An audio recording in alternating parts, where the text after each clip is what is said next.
How to go live on TikTok without 1000 followers. In today's video, I'm going to show you how you can go live on TikTok without having to hit the 1000 follower requirement.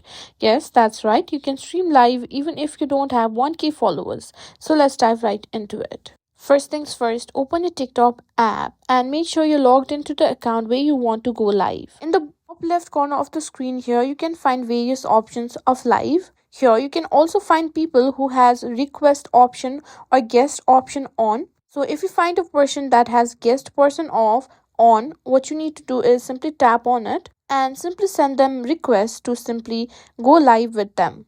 If they simply accept it, you won't be required to have 1k followers. They will be just needed to accept your request and you'll be able to go live with them. If the person whom you are sending the request is your friend, simply ask them to accept your request, and that's how you can go live on TikTok without 1000 followers.